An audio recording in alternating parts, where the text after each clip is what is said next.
C.S. 루이스라고 하는 사람이 악마의 편지라고 하는 책에 나오는 아주 유명한 예화가 하나 있습니다. 영국의 노신사가 어느 날 대영 제국의 도서실에 들어갑니다. 참 책을 보는 것이 얼마나 소중한지 모르는데 우리는 지금 책을 잘 못 보고 있어요. 그래서 제가 구역장님들 카톡에다가 1시간에 책을 한 권 보는 사람 이야기를 올렸어요. 그분은 삼성재단의 삼성그룹에 아주 잘 나가는 사람이었는데 자기의 뜻이 있어서 직장을 그만두고 3년 동안 독서실에 들어가서 도서관에 가서 책을 읽기 시작했는데 3년 동안 여러분 같으면 몇 권쯤 읽을 것 같아요? 이분은 10,000권을 읽었어요. 그러면서 그가 책 읽는 법을 연구를 했어요. 왜 우리가 책을 잘 안 읽나? 읽어도 다 잊어버리나? 그리고 그걸 연구하고 그 다음에 3년 지난 때부터 그 지식과 그 경험을 가지고 책을 쓰기 시작했는데 그 후 3년 동안에 책을 60권을 썼다 그러던가. 우리는 안 놀래요, 그죠? 과연 그렇게 할 수 있을까라고 하는데 그분의 간증에 의하면 그렇게 오셔서 몇 주간 같이 훈련하고 책을 쓰신 분들이 오히려 자기보다 더 베스트셀러를 써낸 이런 작가들이 생겨났다고 그래요. 도서관에 가셔서 책 읽는 거 우리 다시 한번 공부를 해야 될 것 같아요. 이분도 독서실에 들어가서 이제 습관을 따라서 책을 한 권 찾았는데 신앙의 책이었어요. 책을 읽다가 갑자기 하나님에 관한 관심, 호기심이 생긴 거예요. 그분이 어떤 분일까? 그분과 나는 어떤 관계가 있을까? 이런 생각을 하는 순간에 사단이 찾아옵니다. 사단이 노신사의 마음속에 이렇게 말합니다. 야, 점심시간이야. 뭘 그렇게 생각해? 밥 먹고 생각해도 늦지 않았어. 그래 노신사는 이제 조금 전에 하나님에 대한 생각을 그치고 식당으로 갑니다. 점심을 먹다가 갑자기 또 하나님에 대한 생각이 마음속에 떡 떨어와요. 하나님이 어떤 분일까? 정말 어떤 분일까? 이런 생각을 하는데 사단이 다시 나타나서 말합니다. 밥 먹는 시간에 뭘 그렇게 골치 아프게 생각해? 우선 식사부터 해. 그는 식사를 끝냅니다. 다시 하나님의 생각이 어렴풋이 나오려고 하자 노신사는 사단에게 정복되어져서 이렇게 말합니다. 인생이 다 그런 거지 뭐. 이 나이에 인생길을 바꾼다는 거 쉽지 않고 오늘도 너무 바빠. 집에 가서 할 일도 많고 집에 빨리 가자. 그는 밖으로 나와서 버스를 탔습니다. 버스 좌석에 앉아서 신문을 읽으면서 아무 일도 없었던 것처럼, 아무 자극도 없었던 것처럼, 아무런 경험도 없었던 것처럼 여느 때와 똑같이 버스를 타고 집으로 돌아갑니다. 그 뒤에서 미소 짓는 존재가 있어요. 누구일까요? 사단이죠. 그죠? 우리 얘기 같지는 않나요? 저는 이 감정을 이렇게 다시 한번 생각하면서 우리의 얘기 같아. 예배를 드리는 순간에 찬송을 들을 때의 감동이 와. 그런데 잠깐의 여유를 가지는 동안 다 잃어버려요. 설교를 듣고 마음에 되새김질 해요. 그렇지. 그런데 조금 시간이 지나면서 다 잊어버려요. 집으로 돌아가고 나면 그날 받았던 은혜들을 다 잊어버린 채 세상 사람들과 다름없는 삶을 살아가고 있는 내 모습을 보게 되는 거죠. 내 뒤에서 누가 있을까요? 사단이. 그렇죠? 미소 짓겠죠. 자, 아모스 1장 10절은 이렇게 이야기합니다. 내 아들아, 악한 자가 너를 꿰일지라도 쫓지 마라. 예. 정말 생명의 말씀을 붙잡고 나가려고 하는 그 순간에 악한 자가 너를 꿰일지라도 너는 쫓아가지 마라. 에베소서 4장 22절을 말합니다. 너희는 유혹에 욕심을 따라 썩어져가는 구습을 쫓는 옛사람을 벗어버려라. 여러분, 우리는 지금 그 사단과 싸우고 있다는 사실을 잊지 않았으면 좋겠습니다. 사단은 그의 때가 이제 얼마 남지 아니한 것을 알고 우는 사자처럼 삼킬 자를 찾으려고 두루다니면서 찾는다고요. 이 사단은 본래 하나님을 대적하고 하늘에서 떨어진 타락한 천사라고 이야기하지 않습니까? 그가 유황불에 던져지기까지 이런 하나님을 대적하고 이 땅에서는 교회를 회방하고 성도들을 유혹합니다. 우리는 얼마나 자주 이 세상의 가치관에 우리가 끌려가는지 몰라요. 경쟁 구조에 끌려가는지 몰라요. 그리고 세상과 타협하고 적당히 양보하고, 그렇기 때문에 우리 속에 있는 하나님의 생명은 성장하고 성숙하고 꽃 피우고 열매 맺을 기회들을 다 잃어버리고 있는지도 몰라요. 왜 그럴까요? 영적인 무장을 하지 않아서 그런 건 아닐까요?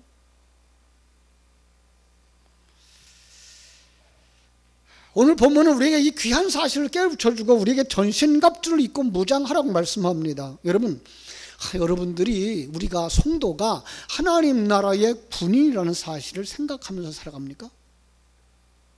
여러분, 이거 잊어버리면 안 돼요. 우리는 영적인 전투하는 교회입니다. 그래서 신학에서는 이 땅에 있는 교회를 전투하는 교회라고 그래요. 천상에 있는 교회를 승리한 교회라고 그러고요. 이 땅에서 우리는 전투하는데 그 전투에서 승리한 자들만 올라가는 곳이 천국이 되는 거죠. 그래서 우리의 삶의 그 현장은 영적인 전쟁터입니다. 그런데 정말 우리는 영적인 전쟁터에 있다는 사실을 까맣게 잃어버리는 거예요. 그리고 그것도 누구에게 속는 거예요? 사단에게 속고 있는 거죠. 여러분, 군인이 전쟁터에서 자기가 군인인 걸 잊어버리면 어떻게 될까요? 금방 패하고 말겠죠. 그죠? 아니, 군인이라고 하면서 무장하지 않는다면 어떻게 될까요? 또 패하고 말겠죠. 그죠? 역사 속에 수많은 사람들이 그러했던 것처럼 괜찮은 거야. 우린 지금 편안한 거야. 잘 가고 있는 거야. 그럼 그게 사단의 속임수일 수 있다는 사실을 여러분 알았으면 좋겠어요.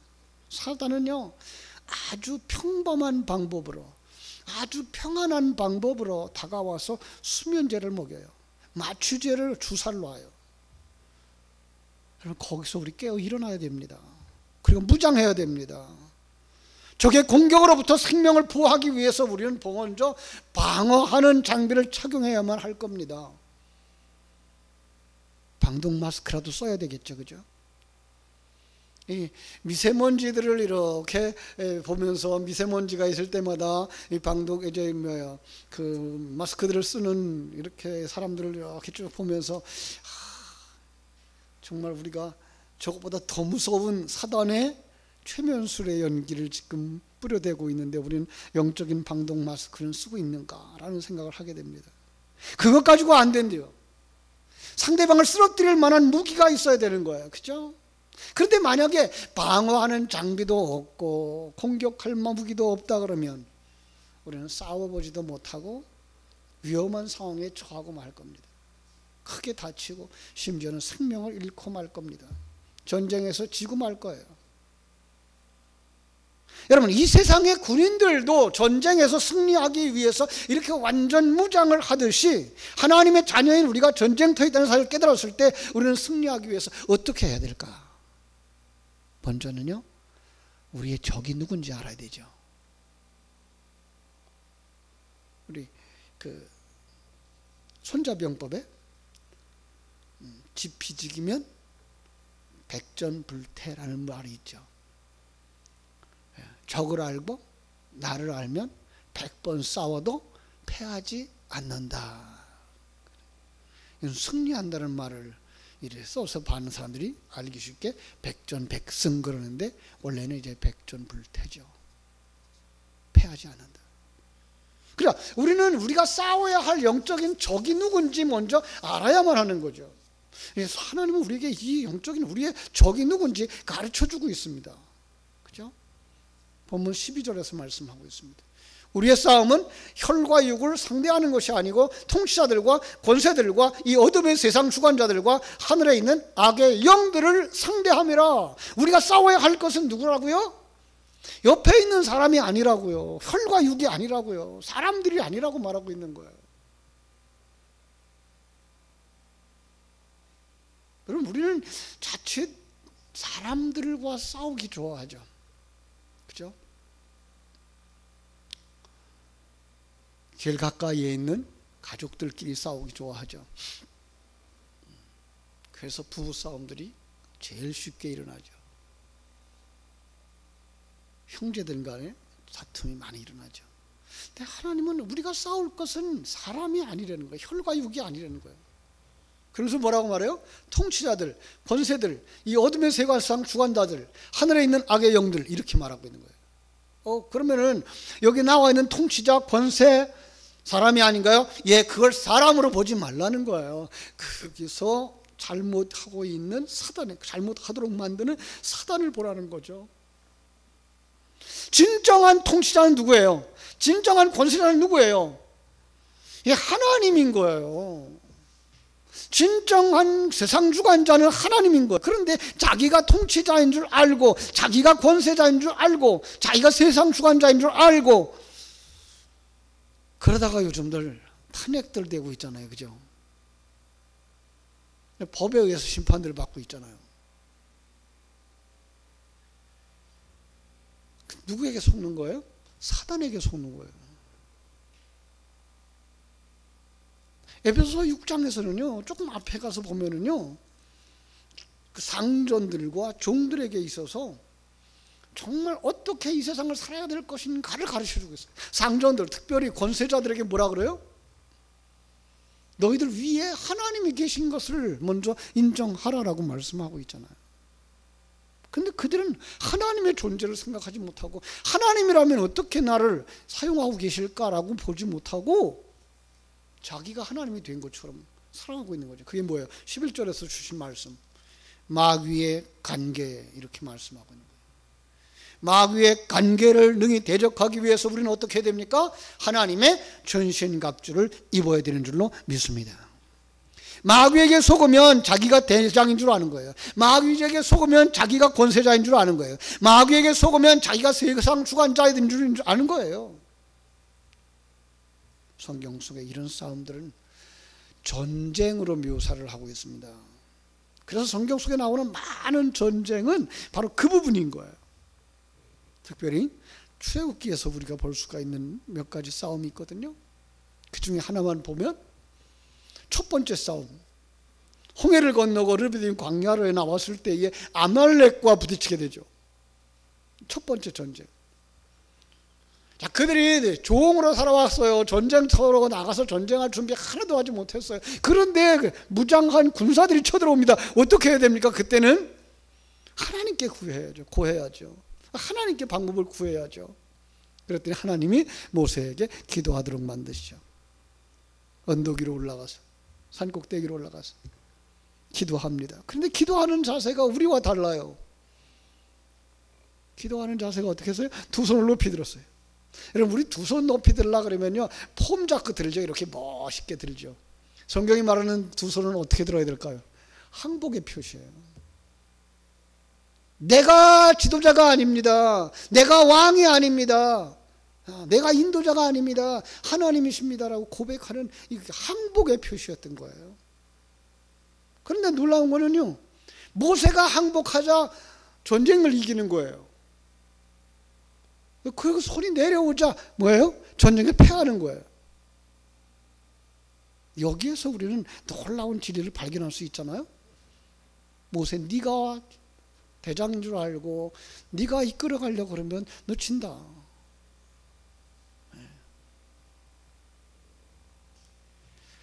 우리가 잘 아는 다윗과 골리앗과의 전쟁도 알죠. 그죠? 사울과 그 군대가 쩔쩔매고 있는 상황. 다윗이 가서 보았더니 그 상황을 보니까 정말 불쌍하고 정말 딱해. 내가 나가 싸우겠다는 거예요. 자원을 합니다. 그랬더니 형님들이 말리죠. 이 자식아, 이게 장난인 줄 알아? 이건 사느냐 죽느냐 하는 문제야. 그래도 그렇지. 그랬더니 이제 군사들이 말합니다. 그죠? 말립니다. 너는 안 돼. 넌 나가도 저 이기지 못해. 그러면서 은근히 그 이야기를 왕에게, 사울 왕에게 알리죠. 사울 왕이 그래 데려와라. 데려오니까 어린아이라, 소년이라. 너 나가 싸우겠니? 그때 그는 이제까지 살아온 경험, 하나님이 나를 지키시고 보호하셨고 싸움에서 승리하게 하셨습니다. 그 체험. 그래, 그러면 너 한번 나가봐라. 자기가 입었던 갑옷을 벗어줍니다. 너무 커서 입을 수가 없어요.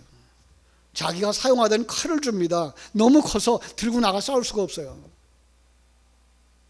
그건 자기 용시 아니었어요. 자기 무장할 것이 아니었어요.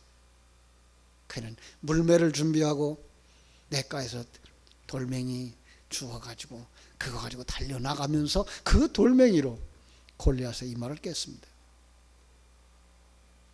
사랑하는 여러분, 이것이 영적인 전쟁이고 이것이 영적인 전쟁에서 승리하는 비결입니다. 오늘 본문에 나오는 이 에베소 교회는 이러한 진리를 아는 사람들이었어요. 그래서 바울은 그들에게 뭐라고 말하는 거예요? 하나님의 전신갑주를 입으라고 권하는 것입니다. 에베소 교회는요, 그 당시에 유대인들과 또 이방인들이 함께 교회를 이루는 사람들이었어요. 그래서 4장에서는요, 한 몸 되라고 강조하셨어요. 하나 되어라. 예. 이건 오늘 이 시대의 교회도 마찬가지예요. 세상과 싸워 이기려거든, 사단과 싸워 이기려거든 하나 되어져라. 여러분, 교회 안에서까지 좌파 우파 싸움하면 안 돼요. 교회 안에서까지 지역의 그 지연 가지고 싸우면 안 되고요, 학연 가지고 싸우면 안 돼요. 우리 예수로 뭉쳐져야 돼요. 예수로 뭉쳐져야 돼요. 하나 되어져야 돼요. 이거 아셔야 돼요. 우리는 한 형제라는 거. 저 사람의 생각이 보수적인 생각이 있고 이 사람의 생각이 진보적인 생각이 있을 때라도 우리는 그냥 다름을 인정할 수 있어야 돼요. 성경은 뭐라 그래요? 손이 발더러 왜 나처럼 생기지 않았냐라고 말하지 마라. 너 왜 나처럼 깨끗하게 살지 못하고 더러운 거 밟고 다니냐고 말하지 마라. 이렇게 말씀하는 거 아니에요. 발은 발로서의 역할을 하면 되고, 네. 손은 손으로 역할을 하면 되는 거죠. 우리는 그래서 그렇게 해서 각각이 다른 한 몸이라는 걸 인정할 수 있어야 되는 거죠. 그래야 뭐 할 수 있어요? 악한 마귀와 싸울 수 있는 거예요. 금방 얘기했죠. 우리의 싸움은 혈과 육에 관한 싸움이 아니라고요. 크게 볼 수 있어야 돼요. 이 우주를 하나님이 통치하신다. 그죠? 이 세계를 하나님이 통치하신다. 섭리하신다. 대한민국을 하나님이 지키시고 보호하신다. 네. 이 믿음이 있어야 되는 거예요. 이거는요, 그냥 다 편안해질 거야 이 얘기만은 아니에요. 때로는 이스라엘 백성들을 바벨론의 포로로 넘겨주듯이 포로 생활을 하게 할 수도 있다는 거예요. 하나님은 자기 백성을. 하나님은 거기서 누굴 찾아요? 자기 백성들을 만드는 데 관심이 있는 거지, 이 땅에 있는 나라를 편안하게 만들고 나라를 부강하게 만드는 데 관심이 있지 않다는 거예요. 여러분, 우리도 그 하나님의 관심과 같은 생각들을 가지고 살아갈 수 있었으면 좋겠어요. 이제 그 에베소 교회들에게 뭐라고 말씀하셨어요? 우리는 영적인 싸움을 싸워야 되니까 그 영적인 싸움이 무엇이냐? 가장 중요한 건 옛사람과 새사람의 싸움이다라고 짧게 얘기를 해줬던 거죠. 옛사람은 사단의 수하에 있는 사람, 새사람은 하나님의 생명을 가진 사람. 그렇죠? 그래서 죄악된 옛사람의 모습을 벗어버리고 사람답게 살아라. 이게 마태복음 4장 22절로 24절에 있었던 말씀이죠. 지난주에 우리 주일학교 학생들 설교였어요. 그렇죠? 오늘 이 말씀도 다음 주 돌아오는 주일 유초등부 설교의 내용과 같은 본문이에요. 새해는 원포인트로 우리 교육을 하려고 그래요. 유치부가 같은 본문으로, 유초등부가 같은 본문으로, 중고등부가 같은 본문으로. 수준에 따라서 나누는 그 대화의 그 정도가 다르겠지만 같은 본문과 같은 필요를, 성경이 말하는 한 핵심이니까 그걸 전해줌으로 말미암아 금요일 날 저는 그걸 먼저 설교를 하려고 그래요. 그래서 선생님들이 이 이야기를 듣고 어른들이 이야기를 듣고, 아, 이번 주일날 우리 주일 학생들이 바로 이 부분에 대해서 공부하겠구나. 만나면 물을 수도 있고 관심 가져볼 수도 있고, 그래서 그들 신앙에 관심 가질 수 있도록 돕자는 것이 이거 원포인트의 지금 주일학교 교육으로 지금 가자는 핵심입니다. 그래서 오늘 우리가 여기서 깨달아야 되는 게 뭐예요? 10절과 11절에서 주신 말씀이에요. 끝으로 너희가 주 안에서와 그 힘의 능력으로 강건하여지고 마귀의 계계를 능히 대적하기 위하여 하나님의 전신갑주를 입으라. 우리 한번 따라 합시다. 강건하여지고 하나님의 전신갑주를 입으라. 다시 한번 강조하는 거예요. 우리의 씨름은 혈과 육에 상대하는 것이 아니고 통치자들과 권세자들과 어둠의 세상 주관자들과 하늘에 있는 악의 영들을 상대함이 아니라, 여러분, 호락호락한 싸움이 아니라고 얘기하는 거예요. 그렇다고 불가능한 싸움도 아니라는 거예요. 왜냐하면 우리에게 누가 계셔요? 하나님이. 우리는 지금 뭘 입고 있어요? 전신갑주. 그렇죠? 그러니까 우리는 오늘 말씀을 통해서 우리가 보이지 않는 마귀의 교묘한 공격에 무너지지 않고 맞서 싸우려면 하나님의 전신갑주를 입어야 한다고 말하는 거예요. 그렇다면 하나님의 전신갑주는 뭘까요? 오늘 본문 15절부터 17절 말씀까지예요. 이게 이번 주 주일 학생들 요절이에요. 사실은 14절부터거든요. 우리 한번 14절부터 17절 읽겠습니다. 시작. 그런즉 서서 진리로 너희 허리띠를 띠고 의의 호심경을 붙이고 평안의 복음이 준비한 것으로 신을 신고 모든 것 위에 믿음의 방패를 가지고 이로써 능히 악한 자의 모든 불화살을 소멸하고 구원의 투구와 성령의 검 곧 하나님의 말씀을 가지라. 자, 이 순서대로 먼저 한번 생각해 보죠. 여기 순서대로 하면은 첫 번째로 주장한 게 뭐예요? 바로 진리의 허리띠. 이걸 이해하려고 그러면 요한복음 21장으로 가시면 돼요. 요한에게, 그 베드로에게 주님께서 그렇게 말씀하시죠. 그죠?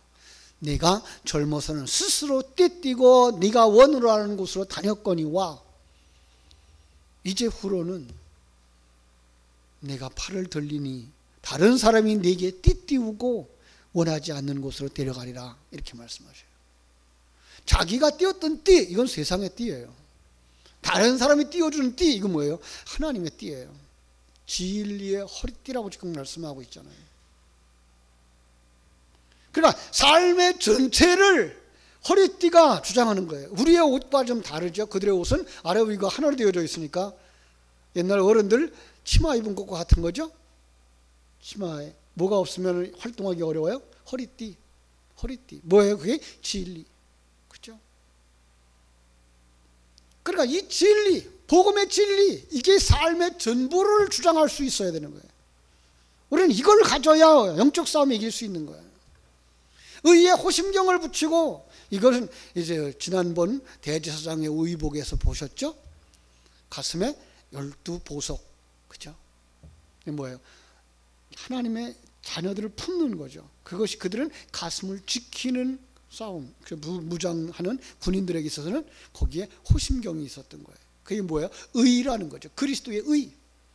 불의한 자가 의를 덧입은 것, 그거예요. 의의 호심경으로 심장을 보호하는 거예요. 세 번째로 평안의 복음의 신발을 신고. 그렇죠? 모세에게 하나님께서 그랬죠. 신발 벗으라 그랬어요. 왜? 이제 내가 주는 신발 신어, 이 말이에요. 이제까지 어떤 신발을 신어왔기에요? 세상의 신발을 신었죠. 근데 이제 그거 벗고 네가 원하는 곳이 아니라 하나님이 원하는 곳으로 가야지. 십자가의 길이요. 진리의 길이요 생명길로 가야지. 그래서 복음의 신발을 신겨주는 거죠. 자, 그것만 가지고 안 돼요. 한 손에 뭐 있어야 돼요? 믿음의 방패가 있어야 돼요. 자, 시간이 없어서 짧게 얘기할게요. 하나는 뭐예요? 오른쪽에, 왼쪽에 구원의 믿음의 방패. 그런데 여기에는 조금 순서가 아주 설명하기 어려워요. 그 다음으로 설명한 게가 구원의 투구 이렇게 나왔어요. 그죠?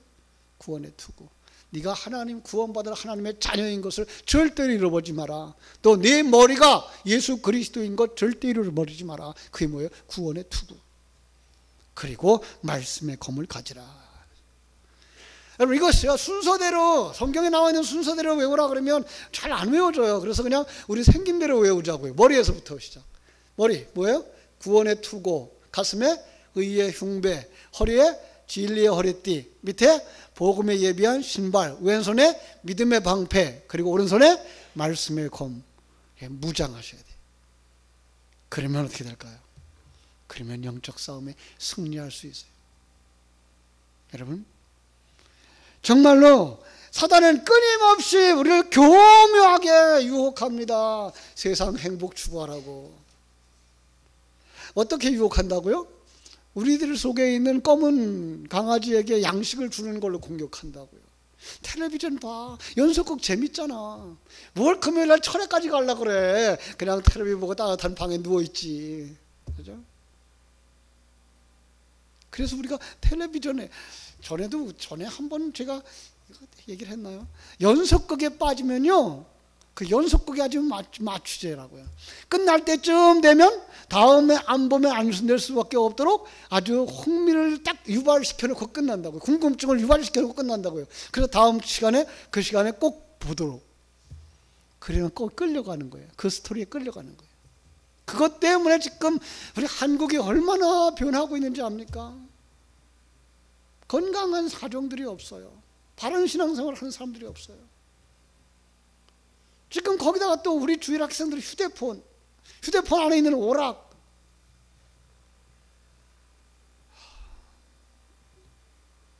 여러분, 그래서 우리 주일학교에 우리 부장님한테 부탁을 하는 거는 예배 진행할 때 틈을 주지 말자는 거예요. 기도해 주세요 하면 그때 저 뒤에서 나오고 있으면 애들은 벌써 별나라를 갔다 와요. 기도할 때 기도할 사람이 여기 붙어 있어야 돼요. 찬양하기 전에 찬양 준비한 사람들이 찬양하기 시간이 되면 앞에 준비되어져 있어야 돼요. 거기다 새 노래 배울 때 새 노래 배우기 위해서 세팅하는 시간에 애들은 전쟁터가 돼버렸어요 벌써. 그 세팅 미리 해서 그 시간도 그래서 애들을 붙잡아야 되는 거죠. 그러면 훨씬 짧은 시간에 애들과 같이 흘러갈 수 있는데, 지금 그 하나하나의 주제가 바뀔 때마다 너무 여유 시간들이 많아서 그 시간에 애들은 오락기에 빠지는 거예요. 예배하는 그 시간에 애들이 오락기 생각을 할 수 없을 정도로 빨리빨리 진행이 되어져야 되는 거예요. 왜? 애들은 머리가 우리보다 훨씬 빨리 진행하기 때문에 우리들의 행동보다. 그래서 빨리빨리 진행시켜줘야 돼요. 왜 어린아이들이 그 오락기를 좋아한다고요? 그 진행이 상당히 빠르기 때문에 그 진행에 따라가다 보면 다른 생각을 못 하는 거예요. 이게 사단의 함정이죠. 그래서 우리로 하여금 정말 깊이 묵상하고 기도할 수 있는 시간을 못 가지게 만들어요. 그러다 보면 사단에게 빠져가요. 그렇죠? 여러분, 우리는 그러지 않기 위해서 어떻게 해야 될까요? 말씀 가운데 들어가야 돼요. 말씀 가운데 들어가야 돼요. 그리고 기도 속으로 들어가야 되죠. 그래야만 우리는 영적인 싸움에서 승리하게 될 줄로 믿습니다. 자, 오늘 말씀을 통해서 세 가지 기억했으면 좋겠어요. 첫째는 우리가 싸워야 할 대적이 있다.